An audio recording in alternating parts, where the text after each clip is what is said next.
మీకు తెలుసా, ఈ గోపురం మీద ఎగురుతున్న జెండాని ఒక్కరోజు మార్చకపోయినా ఈ ఆలయాన్ని 18 సంవత్సరాలు మూసివేయాలి. ఈ ఆలయం ఎక్కడో లేదు, ఒడిశా పూరిలో ఉంటుంది. అదే సాక్షాత్తు పూరి జగన్నాథ్ ఆలయం. ఈ ఆలయంలో ఎన్నో అంతు చిక్కని రహస్యాలు ఉన్నాయి. మీరు క్లియర్ గా గమనిస్తున్నట్టయితే ఆలయం మీద ఎగురుతున్న జెండా ఏదైతే ఉందో అది ఆపోజిట్ డైరెక్షన్ లో ఎగురుతుంది. ఈ జెండా మార్చినప్పుడు చూడాలనుకుంటే ఎగ్జాక్ట్ గా 5 PM కి అయితే వెళ్ళండి. ఎంత పుణ్యక్షేత్రం ని దర్శించుకోకపోతే మన లైఫ్ కి అర్థమే ఉండదు. ఈ ఆలయానికి ట్విస్ట్ కూడా ఉంది. ఇది అందరూ బాగా గుర్తు పెట్టుకోండి. ఈ ఆలయానికి వెళ్ళినప్పుడు 3rd స్టెప్ మీద అస్సలు అడుగు వేయొద్దు. ఎందుకంటే పూరి జగన్నాథ్ వారిని దర్శించుకునే వాళ్ళకి ఉన్న పాపాలన్నీ తొలగిపోతాయని విష్ణుమూర్తి చెప్తారు. అన్ని పాపాలు పోతే నేను శిక్షలు ఎలా వేయాలి అని యముడు విష్ణుమూర్తిని అడుగుతాడు. ఇప్పుడు విష్ణుమూర్తి ఒక కండిషన్ పెడతారు. యమ, నువ్వు జగన్నాథ్ యొక్క 3వ మెట్టు మీద కొలువై ఉండు. ఒకవేళ ఎవరైనా మెట్టు మీద కాలు పెడితే వాళ్ళ పాపాలేవి పోవు అని చెప్తాడు. ఆ మెట్టు పేరే యమశీల. ఈసారి టెంపుల్ కి వెళ్తే గమనించండి,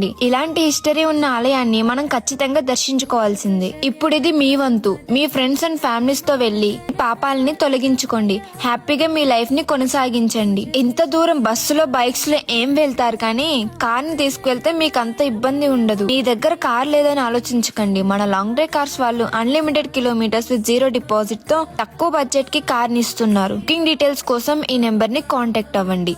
జై పూరి జగన్నాథ్.